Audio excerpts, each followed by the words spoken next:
with the 10,500 cap of athletes in the summer games, you can't add sports without taking sports out. And I think if water polo doesn't continue to grow its base and be adopted in more countries, we will be vulnerable to being picked up by, moved out for another sport that has more opportunity and is also, frankly, maybe a better financial investment. So I don't view that as an immediate threat, but if water polo and World Aquatics and all of us don't work together, I think it is a longer term threat.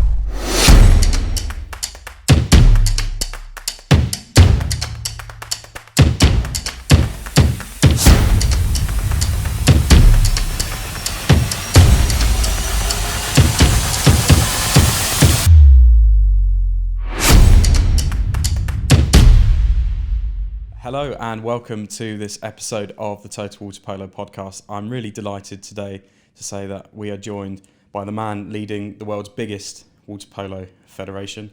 It's the CEO of United States Water Polo Federation, Chris Ramsey. Chris, how are you? Welcome. I'm well, glad to be here. Thank you very much. Yeah, we're really grateful that you are giving up your time to be here. We've got so much to talk about. I think we'll start though with your introduction into the sport and how you got involved in the United States water polo world. Well, when I was growing up in Southern California, I played water polo in high school. I played in college. I played in those days, this was in the early 70s, it was called AAU, Amateur Athletic Union, water polo. So I used to play in the old Coliseum pool. Actually, my coach in those days was Nick Martin, who was the captain of the 56 Hungary team. And he ended up settling in California, in Pasadena, near where I was born in Pasadena, near where I lived. And so I got to take advantage of that. Then my life moved on. I actually was in England for a year of study and ended up doing my master's degree at Cornell and taught there in English literature and poetry of all things. And stayed in New York and got married, had kids, moved to Greenwich, Connecticut. And while we were doing that and setting up my life for my kids, one of the things that they had there was a sail and swim club. So we joined that, and they had this thing called the Fairfield County Summer League. And my kids signed up for swimming, and they signed up for water polo, and then I started voluntarily coaching, like any dad would. And I got involved because of that. And what happened was USA Water Polo back in the day had really come in under some really difficult financial circumstances and essentially went bankrupt. And this was about 2005, 2006. So they chose to overhaul their governance structure so that couldn't happen again. They brought in a smaller board, more corporate-oriented board. And that group hired me at the end of 2006 as the CEO. And for my sins, I guess I'm still there. Yeah, and you just said there that there were huge financial problems. Can you talk a little bit about your experience where you were working before you arrived as the CEO? Yeah, it's probably not a normal path for water polo, but for about a dozen years before that, I was one of the chief executives at the New York City Ballet. Yes. At Lincoln Center. So it might seem counterintuitive, but dancers are athletes. On top of that, it's an international business. Mm-hmm. One of the things that, in recognizing the failures that USA Water Polo had undergone, they realized that they had very few revenue streams. So a lot of my experience at the Ballet was creating philanthropic revenue streams, sponsorship revenue streams, building the base of the audience, things like that. And so the people who hired me on the board recognized that those experiences would be valuable in trying to figure out a different way to chart a course for USA Water Polo going forward. Yeah, and you joined the federation. And what did that federation look like at the time in terms of the number of employees and the budget and constraints that you had? I would say it was about a $3.5 million budget at the time, and it was about, 15 employees, including the coaching staffs for the two national teams at the time. Yeah, and how many people does that have to encompass, though? Because $3.5 million, maybe to some countries in Europe, sounds like a decent amount, but we're talking, how many athletes are we talking? How many members across the country? At that time, it was about 24,000 members, and a lot of revenue from our operation comes from membership fees alone.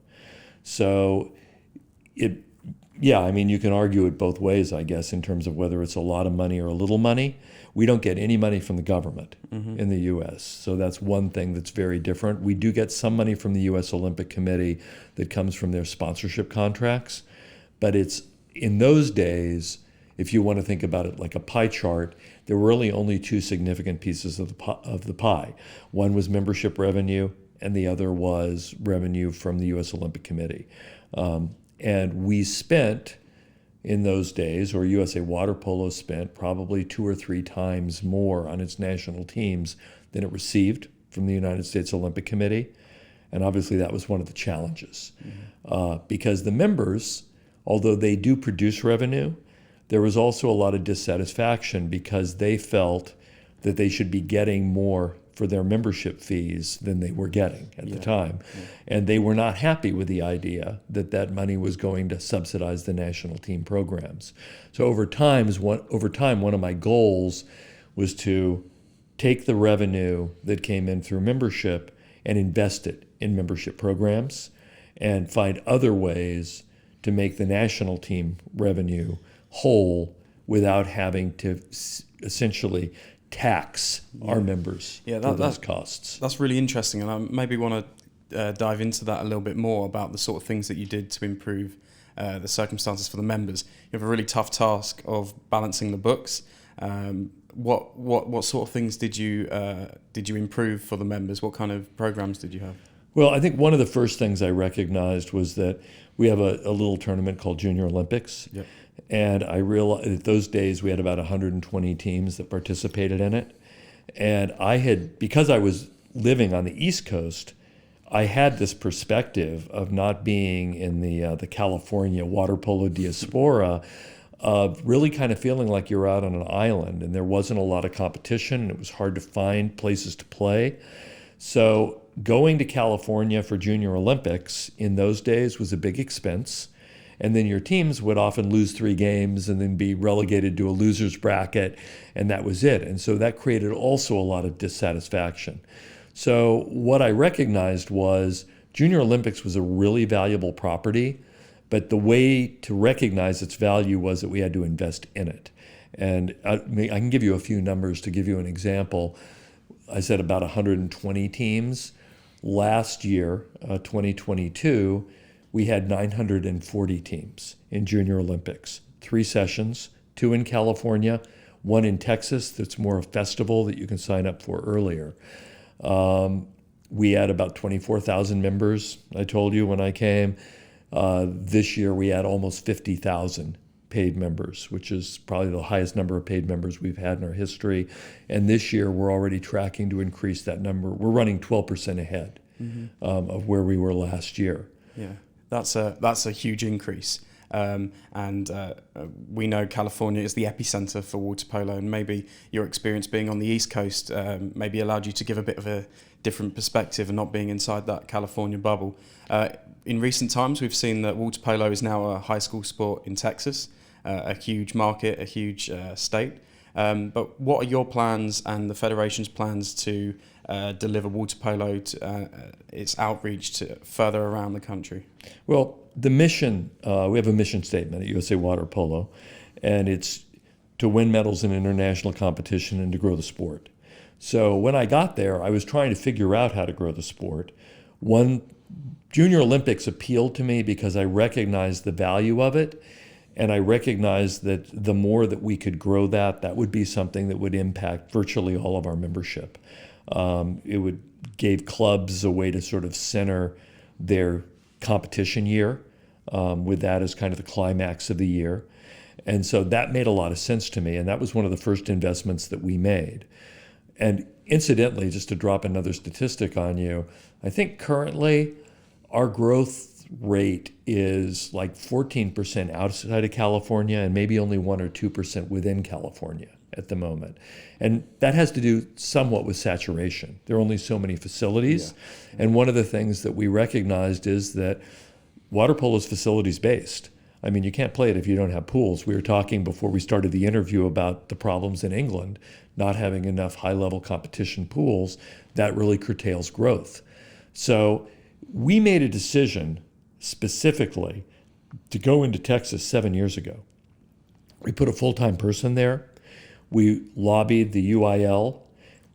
And one of the most successful parts of the Texas partnership was we lobbied the swim coaches. And what we learned was that the swim coaches were only paid half the school year for coaching the swim team. So we convinced them that if they supported water polo, they could get paid for the other half of the year to do water polo, and they endorsed it. But it took 7 years from the time that we started making that investment for it to pay off and get adoption, and then to actually start. And as an example, I mean, I always talk about Texas as kind of dropping a aircraft carrier in the middle of a yacht harbor. Is we had 200 teams, roughly, that signed on in the first year, this past fall, 200 schools, 400 teams, 200 men, 200 women, basically. And our federation, I mean, we have about 400 clubs. So if you think about adding what may be another couple of hundred clubs through this process, it just vastly changes the equation for growth in the country. And we made the decision after, frankly, making some mistakes. We initially kind of tried to grow everywhere. We thought to ourselves, oh, you know, it's like there are all these interesting markets. But we spread ourselves too thin. So we made the decision after about 5 or 6 years of that road to mass and say everything that we were going to do for growth, we were going to put into Texas. We would hold international tournaments there. We would host new competitions there. And we would go until we really had success in that market. Now that we've done that, we're not leaving it because there's obviously a lot of work to do. There's a lot of coach education, a lot of referee education that has to happen. But we also now are saying to ourselves, okay, what's the next market that we're going to go into? So the Texas model is almost a blueprint, I think, for you guys to go to the next location. And where might that be, do you think? I think it's going to be Pennsylvania. Okay, on the east side. On the East Coast, yeah. Nice. And obviously, Texas was host to quite a nice tournament over the new year with the national teams coming there. And the national team is something I want to talk about now. I think it's pretty obvious to everyone, we'll start with the men, it's pretty obvious to everyone that there is a very clear policy Coach Dayan has enforced that he wants his players, and he's been very clear, he wants them to come to Europe, play professionally and get the experience there. Was that a joint decision? Is that something that you encourage? I encourage it because I think the best professional leagues in the world are in Europe. And if you want to be the best, you have to play with the best. So I do encourage it from that point of view. And I think the women's model and the men's model are different. When you look at our last really successful men's team, it was really the 2008 group. And they had really been prepped a great deal by Radko Rudik. And it was the same thing. Radko had them also playing in Europe. And even if you go back to the 80s teams, you know, people like Terry Schroeder and Craig Wilson, they played in Europe. So I think there's a clear correlation there. Challenge for us when we first started, when I first started, it was that the economic situation in Europe was such that they weren't hiring a lot of American players, and there weren't a lot of opportunities, and there was sort of a large dry spell. But it's come around, and also obviously people want to hire players that are going to be successful for them, and now we're beginning to turn out players like that. Yeah. So it's something you endorse. But is it a problem when it comes to training with the national team? If you're sending a lot of your top players away to Europe, the other side of the world in some ways? I think not just for us, but in a broad sense, for everyone in the world of water polo, the calendar is a problem. I think, you know, in the U.S., we have the NC2A season. We have guys and some women playing professionally in Europe. We have the World Aquatics calendar. There are the professional club calendars, and there's the amateur club calendars. And frankly, those things are not really, in my view, that well coordinated. We have had a lot of frustrations trying to get competitions that involve our collegiate athletes at times when our collegiate athletes can participate. And, part of this is Europe is a robust, mature system with its calendar. So my general impression is they feel they shouldn't have to change because they're sort of at the top of the heap. But honestly, I think we're a small sport in the larger scope of things. And I think we all need to cooperate more. And when I came to USA Water Polo, I had a saying, which was that we have to stop fighting over scraps because the pie was very small. The way to make the pie bigger is to collaborate and work together. And I think we've done that to some degree in the U.S. I think we need to do that on a more international scale with all of our partners, because if we want to protect our position in the Olympic movement, we need to continue to bring more countries into the water polo family that want to compete. And in order to do that, we need to understand the true international calendar. It can't just be one continent's calendar. Yeah. And I'm hopeful that we can do that, but it's been a problem so far, in my view. Yeah, I totally agree. Collaboration is what's needed. But what would maybe a calendar that would benefit the men in America? I know the collegiate system is maybe from September through to December. What would you propose to be the calendar? Well, part of the challenges with calendar is some of it's of our own making. It probably would be better for us competitively to have the men playing in the winter, spring than during the fall.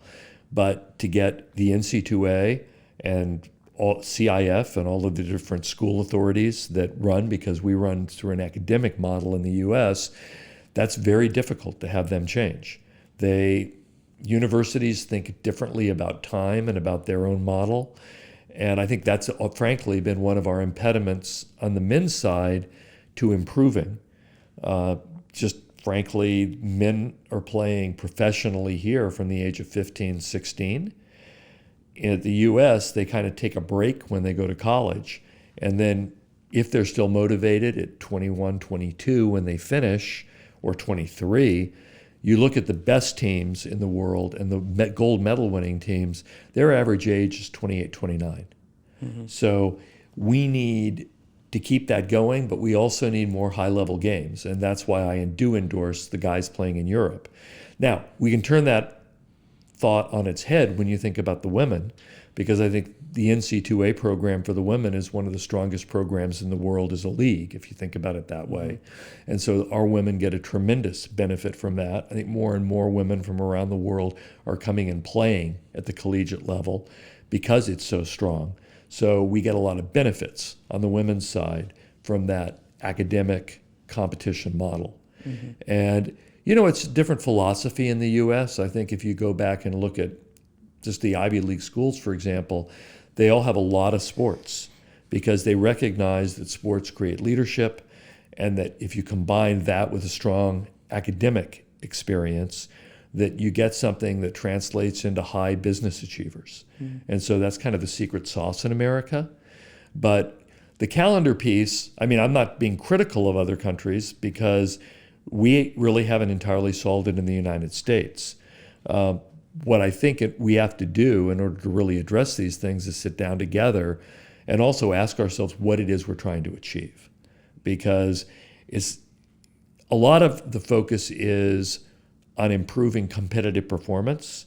And we like to win medals as much as the next country, but really the core of our belief in growing the sport is to build the bottom of the pyramid, is to create more club opportunities, we created Splash Ball to create more opportunities for very young children to have an experience, and then something that will lead them into trying out different sports, but ultimately getting more of them into water polo.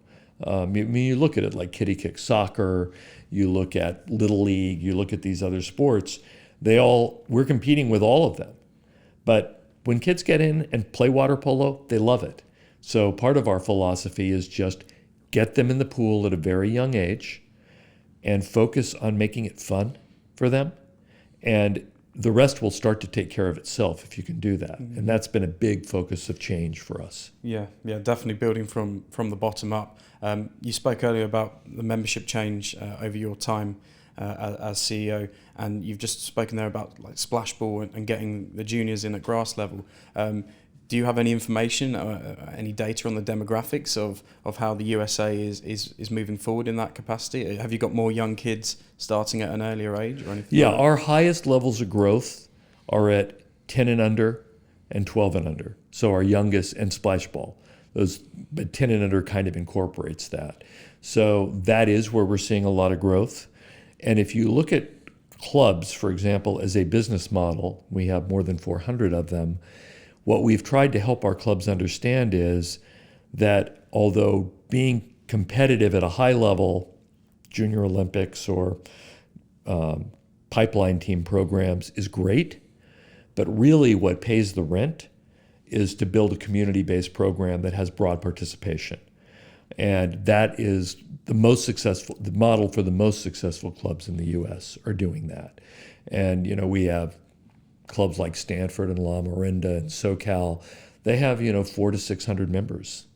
Mm-hmm. It's a lot. Yeah. But that's also partly what's fueled Junior Olympics growing to almost 1,000 teams, is that they need a place have high-level competition on their calendar to go there. Mm-hmm. And speaking of high-level competition, we know in America that the high-level competition revolves around the collegiate system, and maybe there isn't as much big emphasis on a professional league. Can you maybe go into some detail about the current state or any talks about a professional league in America? Well, I think it's definitely on our to-do list. It might be more of a semi-professional league initially. We're trying to finish up getting a new national stadium and facility built where we could do it. One of the challenges of the way water polo runs now is it's this movable feast idea of you're going to go to a pool and you're going to bring in a bunch of TV cameras for a tournament and then you're going to take them down. That's really expensive.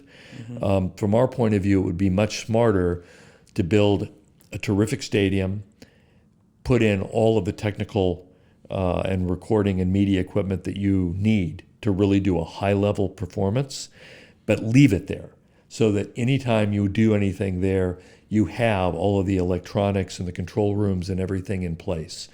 And I think for a professional league in the U.S. or a semi-pro league, we need to have that in place. We need to have one of the things we don't think about as much in water polo, I think generally, and my colleagues would share this, is really thinking about where the great venues are that people are going to want to go and that people associate with the sport of water polo. Now, we have Marguerite Island in Hungary. Mm-hmm. That's a great example. Yeah. But if you look at great sports properties like the Masters in golf, we all know it's in Augusta, Georgia, right? And that it's a beautiful place for golf. You're there at a perfect time of the year. The Ironman Triathlon in Hawaii, it's an incredible place to be. I think we also can think more carefully about where we hold events.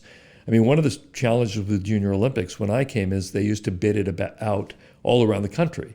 And they had tried it in Florida, in Michigan, in different places. Our approach was to say, no, let's figure out where the best facilities and the best experience for people who are going to travel there to participate in are going to be. And then let's consistently hold it. In our case, we flip-flopped the San Francisco Bay Area and Southern California, and now we've added Texas. But let's do it where people are familiar. When they go the next year, they've been around the block, they know what it's like. Maybe it's a place where they can have a vacation with their family after the tournament. Mm-hmm. But let's set this up in some place that is going to be a really great travel experience as well. Because we sort of learned it's having Junior Olympics in different places, sort of like FINA, now World Aquatics, has moved tournaments around. It doesn't really lead to building up those areas. Okay.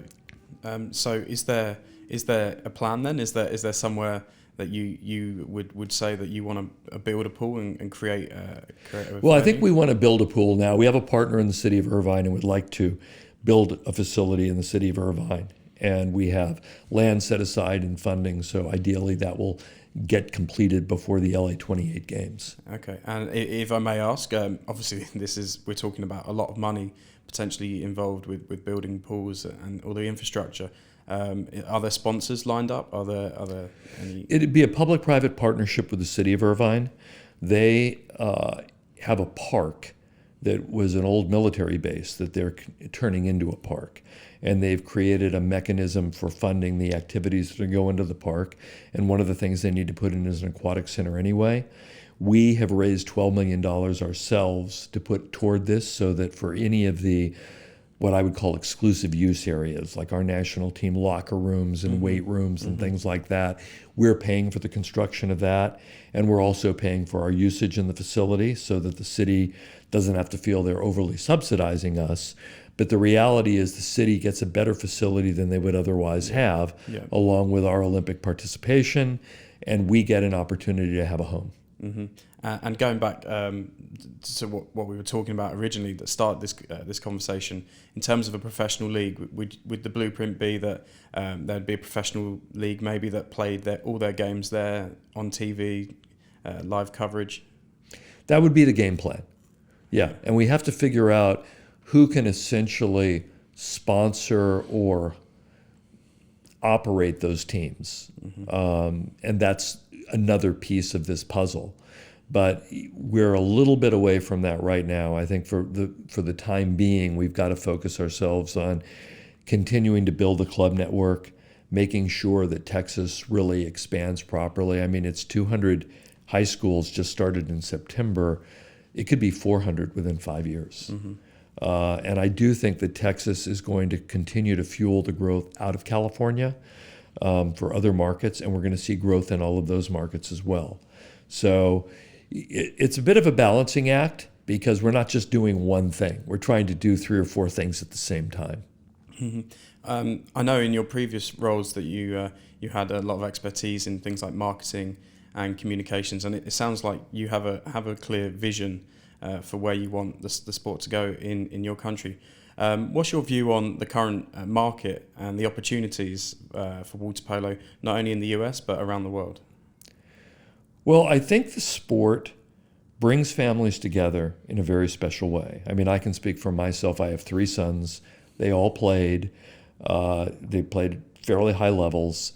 But during what I would call the sort of challenging teen years, we were all in it together. We went to games together. We talked in the car about their experiences and what they were feeling. We went through those discussions of do they want to keep doing it or do they want to quit? But we did it as a family, and it really brought us together. I think water polo is an incredibly valuable community tool, and it's incredibly valuable to families, especially during those teen years. A lot of sports, well, for example, here's a stat. In the United States, 70% of youth sport participants quit by the age of 13. And they quit, the number one reason, because it isn't fun anymore.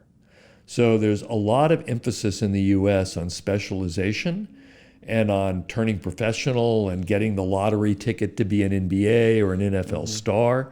And obviously, almost no one ever reaches that level. My view, you asked about my view. My view is stop chasing, the golden ticket of that, and instead recognize what sport does for leadership, for family, for community, and invest in those things. We'll have the best athletes will rise to the top, but it will broaden the base of the sport. It will connect more people and more relationships within the sport, and that will lead to inexorable growth, which will mean more facilities, more opportunities, and lead to still more growth. It's kind of like, the metaphor of the flywheel. It's been very hard, but once the flywheel starts to move, it begins to throw off its own energy. And I think that's just a critical piece for us in the sport internationally. We all need to invest in the youth and the younger people and the families. That's really what makes a difference, I think. Yeah, keeping it fun and enjoyable and not too serious. as I've said, and as we've all heard, you've obviously got a clear idea of what you want. What's the USA's relationship with World Aquatics, and how much do they support what you're doing, and have they offered any support to make these programs and your ideas come to fruition? Well, there's obviously been a lot of change at World Aquatics recently. You had an entrenched leadership for a long time that I don't know that we did always see eye to eye. I think the new leadership is got a lot of really interesting ideas. I think they're struggling with some of the things that are legitimate challenges. Okay, swimming produces revenue. Diving may produce a little revenue. Water polo doesn't produce revenue for them. Things like artistic swimming do not produce revenue for them. So I think they're trying to figure out what the model looks like and what their role going forward is. And because all of us are businesses, we tend to look and focus on the revenue piece of it. But I actually think one of the things that World Aquatics can do, and I hope they'll invest in more, is the education and the seeding of more competitions, especially in water polo, getting more countries to compete and try to get into the Olympics. There are a lot of sports right now. Cricket, was the other big one lacrosse, that are spending a lot of money to try to get into the Olympic Games. With the 10,500 cap of athletes in the Summer Games, you can't add sports without taking sports out. And I think if water polo doesn't continue to grow its base and be adopted in more countries, we will be vulnerable to being picked up by, moved out for another sport that has more opportunity and is also, frankly, maybe a better financial investment. So I don't view that as an immediate threat, but if water polo and World Aquatics and all of us don't work together, I think it is a longer-term threat. Mm-hmm. And in short, how catastrophic would that be for the sport? If I think it'd be terrible. I think all of us have been in a little bit of a rut with water polo and a little bit of feeling of entitlement because of our Olympic heritage. Mm-hmm. And also because, let's face it, you've got to be a little crazy to love water polo, and you're deeply passionate about it, and we all sort of live in this bubble of how much we care about the sport. But when you walk outside the doors of water polo, the rest of the world isn't getting that message, and they're not connected. And we are right now in one of the most competitive environments you could possibly imagine for people's attention. And it's not just sports, it's media, it's social media. There's all kinds of things competing for people's attention. So I really believe we have to sharpen the value proposition of what water polo brings, and we have to go out and seek and speak to not the people who are already in the sport, but the people who've never thought about the sport before. We need to be recruiting more of those. We need to give our clubs more tools to bring more people in, to sample the sport, to try it out. Nobody in America, I feel, should end up having gone through their educational life without at least having tried water polo. But the reality is, in countries all over the world, a lot of people never try it. They're never exposed to it. So I think one of the first things that we all have to do is figure out how to broaden exposure to the sport, how to get more kids and families to sample it when they're young, because ultimately some percentage of those will continue to play it. Mm-hmm. And if we can broaden the number of people who want to play it, get more facilities built, that's going to help us cement our role in the Olympic movement. Mm-hmm. And talking about the Olympics, we've obviously got one next year, and then we're all heading to LA for the Olympics. I'm sure you're very excited about that. As we've spoken already in this chat, to make improvements, it takes a long time. You spoke about Texas. It took 7 years before we get to the stage now where you're doubling your clubs, really. From your point of view, and maybe from the men's national team, what is the priority for them at this stage? Is Paris, if you had to prioritize one, is Paris there ahead of LA, or would you be willing to maybe put aside Paris and focus totally on LA? No, I think our road goes through Paris, it goes through Qatar, it goes through Fukuoka. We need high-level competition. It's only going to make us better by the time we get to LA.